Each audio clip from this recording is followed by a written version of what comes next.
غوره خلک څنګه وده کوي؟ د غږیز کتاب 14مه برخه. 15 له نورو سره مرسته وکړه چې خپل ځواک ته ورسیږي. د ځان وده تاسو د دې وړ ګرځوي چې نورو ته وده ورکړئ. هیله لرم د کتاب وروستی څپرکی تاسو ته الهام درکړي چې هماغسې واوسئ څنګه چې یئ. نو تاسې کولی شئ له نورو سره مرسته وکړئ چې ټول هغه ډول وي چې کولی شي واوسي. ته نشي کولی نورو ته هغه څه ورکړي چې ته یې نه لرې. خو که تا د زده کړې لپاره هڅه کړې وي او یو څه دې ترلاسه کړي وي، نو بیا ته د دې وړتیا لرې چې نورو ته یې هم ولېږدوي. که ته وده وکړې او دې ته ژمن واوسې چې له نورو سره مرسته وکړې څو خپل ځواک ته ورسیږي، نو ته له نورو سره د مرستې لپاره ډېر څه لرې او په خپله نړۍ به د مثبت اغېز پرې باسي. جهیل نه سمندر اوسه. څنګه کولی شي له نورو سره د مرستې چانس زیات کړي او هغوی ستا په ژوند کې مهم رول ولوبوي؟ خپل فکر دې د جهل نه د جهیل نه سمندر په څیر پراخ ولره.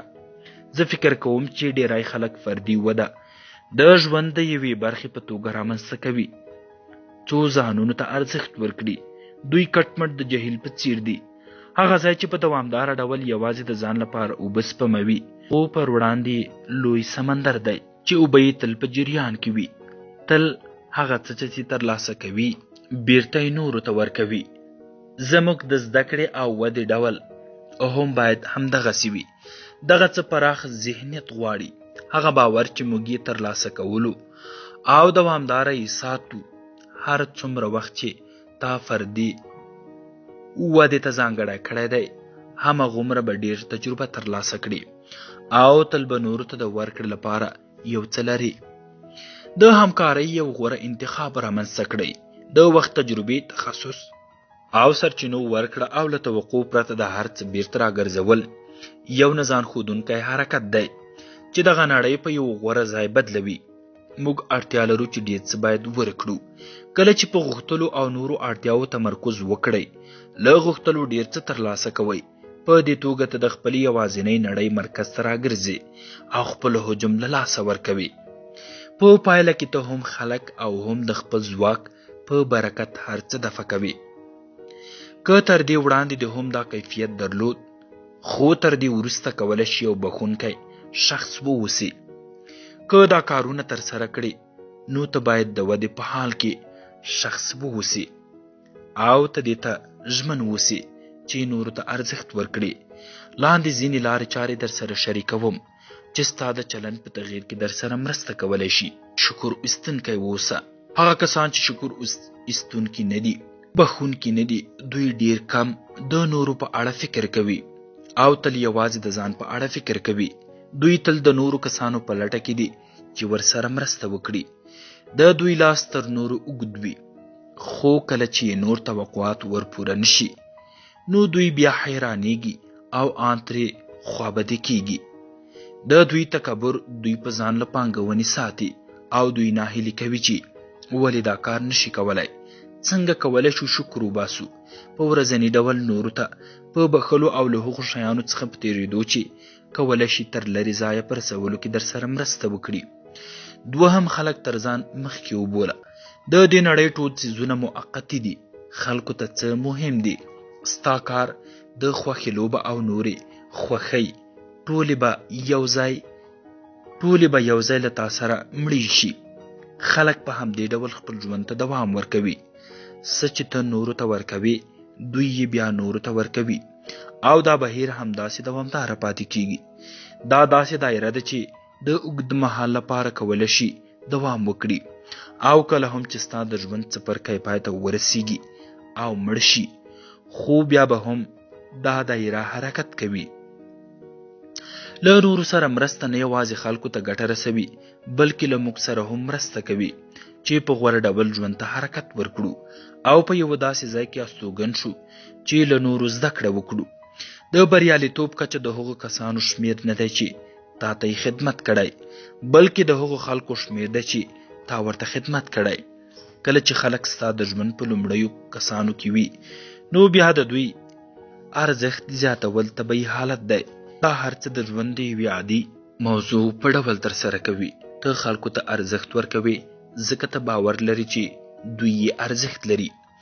دریم، په یو څه پسې ځان مه تړئ. هیڅوک باید د خپل کاري ټیم غلام پاتې نشي. هیڅوک په ژوند کې یوازې د دې انتظار نه وباسي چې کار وکړي، بلکې غواړي په خپل زړه پریکړه وکړي. نو د همدې لپاره باید ته هیڅ چاته هم اجازه ورنه کړې چې ستا کنټرول په خپل لاس کې واخلي. پوښتنه دا ده چې کله څوک په یو څه پسې ځان ونه تړي نو خپلې چارې باید څه ډول پر مخ یوسي. ځواب دا دی چې ته له خپلو همکارانو د یوې پانګې په څیر استفاده کوي څو نړۍ درته د ژوند کولو لپاره په یوه غوره ځای بدله شي. دوی دا هر څه له دې پرته ترسره کوي چې څومره لوی او کوچني دي. څلورم، خلکو ته اجازه مه ورکوئ چې ستاسو په شخصي ژوند کې مداخله وکړي. کله چې ما او مارګریټ نوی ګډ ژوند پیل کړ نو ما مې خپل کار پیل کړ او یو څه ستونزې مې درلودې. هغه وخت مو هیڅ نه هیریږي. موږ داسې جوړه سره ملګري شو چې له مالي اړخه پر ځان بسیا وو. د هرې جمعې په شپه به جک او هیلن موږ له ځان سره یو ځای یو ښه رستورانت ته بوتلو او خوندور خواړه به یې په موږ خوړل. هغه زما د ژوند تر ټولو غوره اونۍ وي. تر هغه وړاندې ما او مارګریټ کله هم هلته ډوډۍ نه وه خوړلې. د 2 کلونو د ملګرتیا پر مهال موږ حیرانوونکې ګټه ترلاسه کړه او موږ د هغه وخت تل شکر ایستونکي یو. له هغه وخت 3 کاله وروسته ما یو وړاندیز ترلاسه کړ او زه د یوې لویې کلیسا رهبر شوم. دا له یو لوی فرصت ترڅنګ مثبته وده وه. کله چې ما دا موقف ترلاسه کړ نو ځینې شیان مې پرېښودل. جک زما په دې وضعیت خوښ نه و او زه به یې دا خبرې هیڅکله هم له یاده ونه باسم. هغه راته وویل، جانه ته څنګه کولی شې دا هر څه پرېږدې په داسې حال کې چې ما ستا لپاره ډېر څه وکړل. دا وخت نو ما درک کړه چې جک زما د خپلولو هڅه کوي. هغه به امتیازات راکول خو ما هیڅ نظر نه درلود. دا د بیدارۍ یو زنګ و. دا هغه ورځ وه چې ما پکې انتخاب وکړ چې زه به تل د ملګرو د اخیستو لپاره ډېر څه ورکوم. دا کار به زه له کوم امتیاز پرته کوم. دا همغه فرمول دی چې زه یې تر نن عملي کوم. زه تل په همغو خبرو پسې یم چې نورو ته د یو څه له کولو وروسته یې اورم، خو پر دې ټولو سربیره هم نه غواړم د خپل ژوند کنټرول بل چاته ورکړم. کله چې یو څوک غواړي تا ترلاسه کړي او ستا په ژوند کې کنټرول ولري نو بل چاته د خپل واک ورکول ډیر سخت دي. زه غواړم له مخامخ اړیکې پرته د دې وړتیا ومومم چې خلکو ته بشپړ ارزښت ورکړم. په هر حال که ته له نورو سره مرسته کوي یا نور له تا سره مرسته کوي نو دا په دې معنا نه ده چې یو د بل په ژوند کې کنټرول هم ولرئ یا یې په شخصي ژوند کې مداخله وکړئ.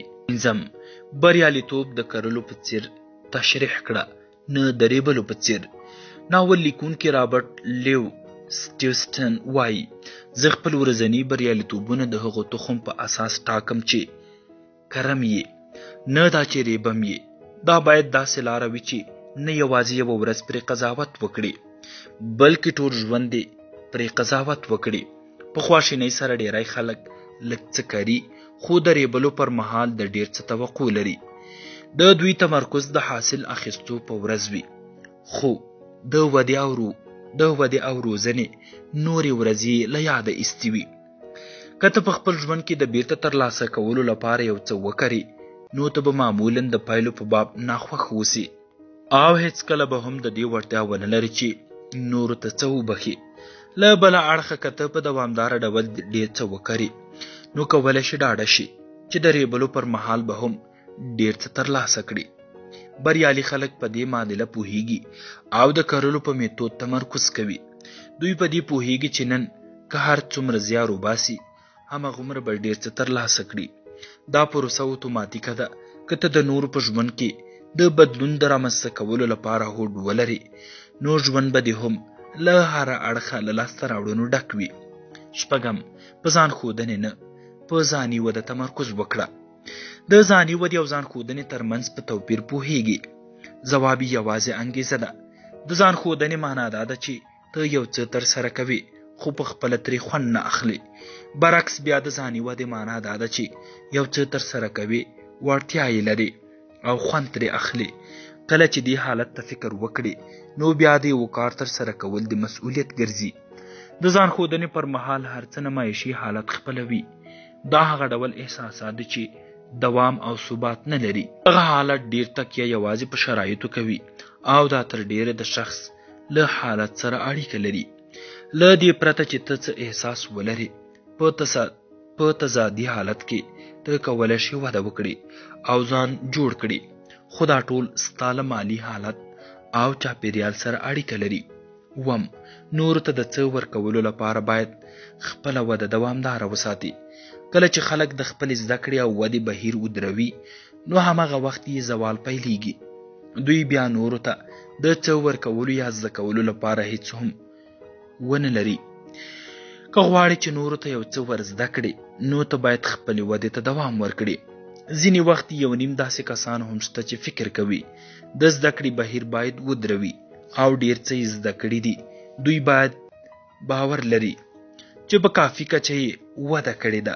دوی غواړي یوازې هغه څه زده کړي چې پکې له وړاندې مهارت او پوهه لري. د ودې دلیل دا دی چې ځان یې له یوې کچې سره برابر کړی او همدومره یې بس ده. دوی خپل نوښتګر روح له لاسه ورکوي. دوی د وړاندې تګ پر ځای په خپل تیري اغیزمنتیا فکر کوي. دوی پر ودې د پانګې پر ځای د ځان په قانع کولو بوخت وي.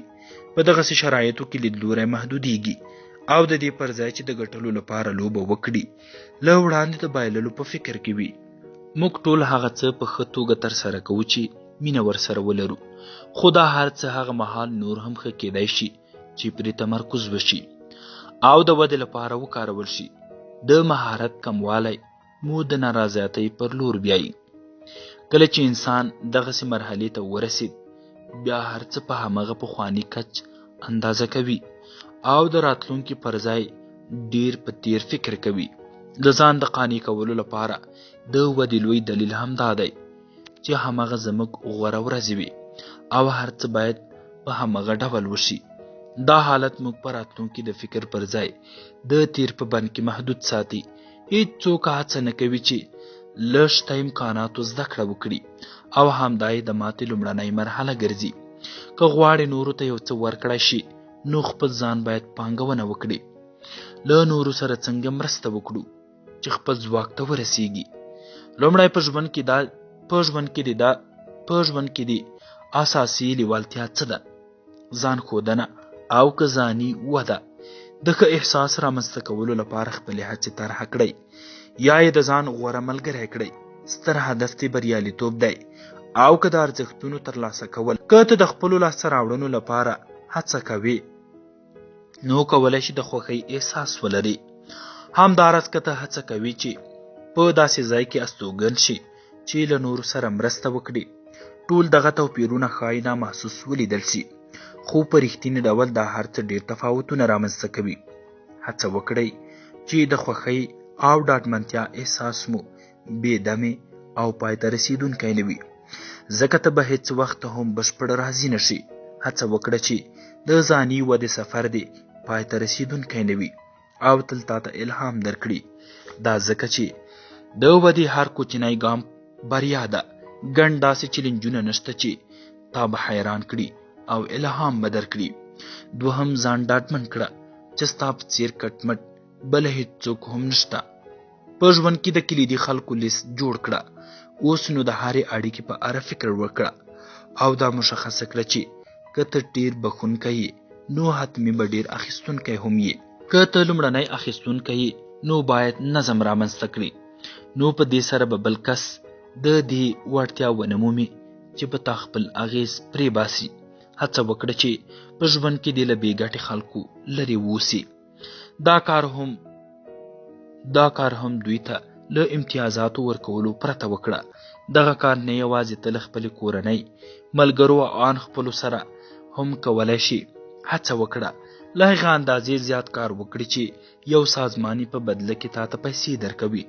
ټولو هغو کسانو ته ارزښت ورکړه چې تا ته ارزښت درکوي. که دوی د دې فرصت پیدا کړ چې په لویه کچه د غوره شیانو پر لور ولاړ شي نو ته به هم ورپسې ولاړ شي. دا هغه څه دي چې نور یې تا ته بخي او ته یې نورو ته په بخښلو سره دا بهیر هم داسې دوامداره ساتي. دریم، په دې کتاب کې زه یو وروستی غوښتنه او تمرین لرم. دا هغه څه دي چې ټول خلک په خپل ژوند کې لري. د ژوند 3 یا 4 لوی موخې دي ولیکه. اوس دې په ژوند کې د هغه مهمو کسانو نومونه هم ولیکه چې له ځان سره پوره رښتینی اوسه. له ځانه سره پوره رښتینی اوسه. څوک لومړی راځي؟ خلک ستا موخې او که ستا خوبونه. تصمیم ونیسه چې په دې لیک کې دې تر څه وړاندې خپله اجنډا ځای پر ځای کړه. له خپلو لیوالتیاو وړاندې دې کورنۍ مهمه ده. له خپلې ودې دې وړاندې د کاري چاپېریال ملګري ځای پر ځای کړه. تر ځان وړاندې نورو ته خدمت وکړه او دې ته ژمن اوسه چې په ژوند کې دې نورو ته هم باید خیر ورسیږي. بالاخره دا هم په یاد ولره چې کوم تخم نن ته کرې حتمی حاصل لري.